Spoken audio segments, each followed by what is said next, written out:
On va réaliser maintenant une ganache montée vanille. Déjà, une ganache montée vanille, c'est quoi? C'est une ganache qu'on a réalisée avec un certain poids de crème et de chocolat, dans lequel on a rajouté le même poids global en crème froide, ce qui va permettre de foisonner le tout et du coup de monter, d'avoir une texture un peu de chantilly un peu plus ferme. Donc pour réaliser celle-ci, on aura besoin de gélatine, d'eau pour faire tremper la gélatine, une partie de crème froide, de l'extrait de vanille, une gousse de vanille, du chocolat blanc et une autre partie de crème froide. Alors ensuite, pour commencer, on va mettre la moitié de la crème à chauffer.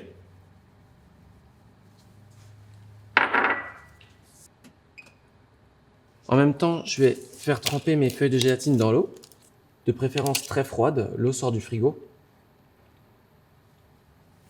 Car plus l'eau est tiède, plus ça va rendre la feuille de gélatine plus fragile et on va perdre de sa tenue et de sa force.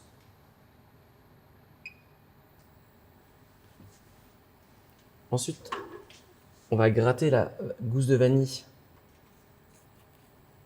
On va gratter la gousse de vanille et on va la mettre dans la casserole pour l'infuser au maximum et récupérer un maximum de saveur pour le gâteau.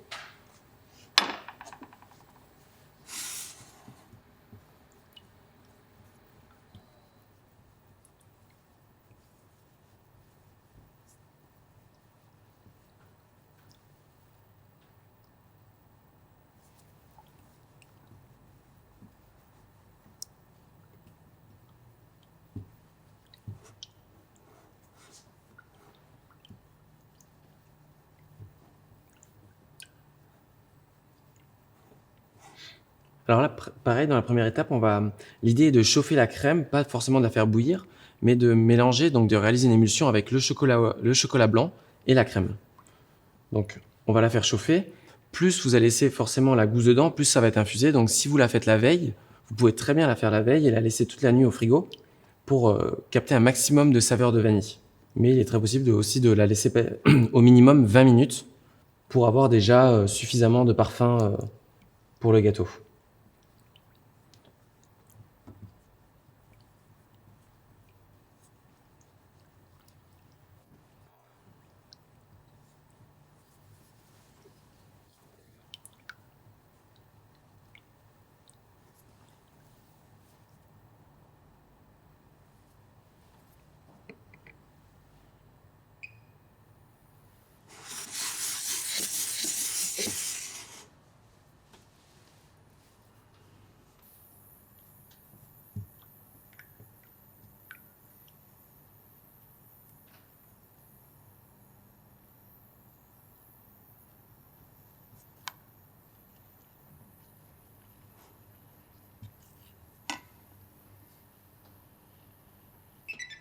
Voilà, dès que ça commence à bouillir, j'éteins ma plaque à induction.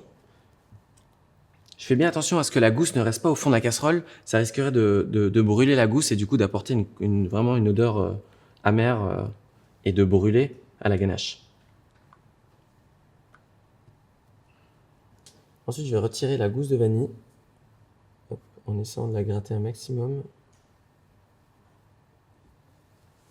Voilà. Et je vais verser une partie de ma crème sur le chocolat.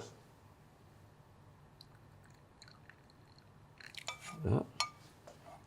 Je vais garder une partie chaude dans la casserole pour pouvoir y incorporer ma gélatine que j'essore un maximum. Hop.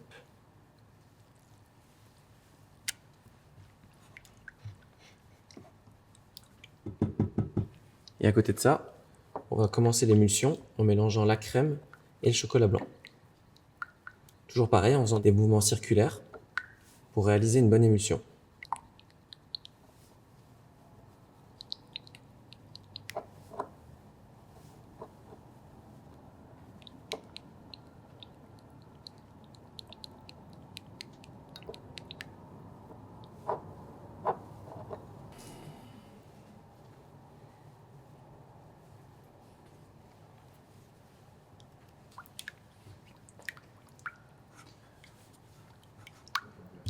Voilà, ensuite, je mélange bien ma crème et la gélatine, soit bien incorporé, et je verse tout sur la ganache, en faisant bien attention de rien laisser dans la casserole. de prendre un maximum de grains de vanille qui va, elle, continuer tout doucement à infuser dans la ganache jusqu'à temps qu'on va l'utiliser. Je vais rajouter à ça une petite goutte d'extrait de vanille pour renforcer le goût. Si vous en avez pas, c'est pas grave. Hop. Hop.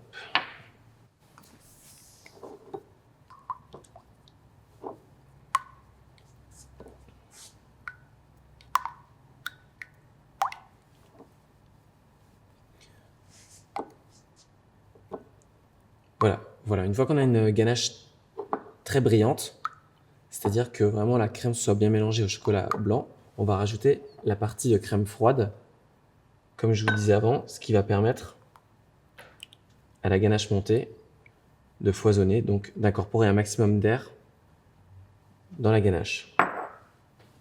Hop. Voilà, une fois qu'on a bien incorporé la crème froide à l'intérieur de la ganache, on peut, si on a un mixeur girafe à la maison, mettre un coup de mixeur dedans afin de vraiment avoir une ganache parfaitement émulsionnée.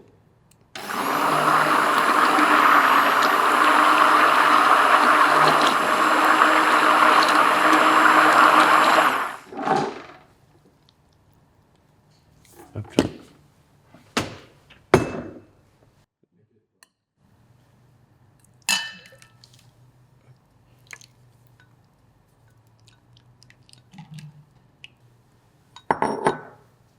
Voilà.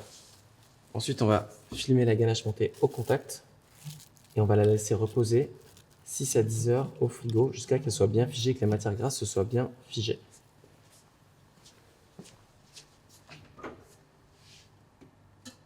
Alors, pour continuer la recette de la ganache montée vanille, je vais la récupérer. Donc, elle a reposé pendant à peu près 6 heures et elle va être beaucoup plus ferme.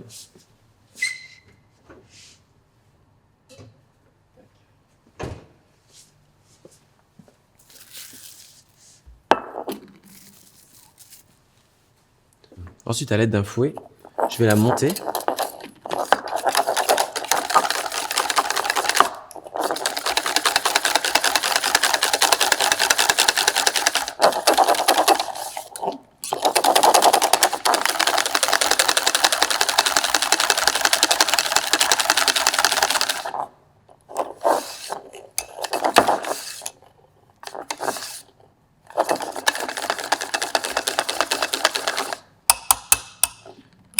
Voilà, il faut la monter jusqu'à une texture un peu ferme. Une fois que les traits du fouet, ce qu'on appelle ça les traits du fouet, avec la crème, restent un peu marqués. Il ne faut pas que la crème elle s'affaisse dedans. Donc une fois qu'elle a cette texture-là, on peut l'utiliser.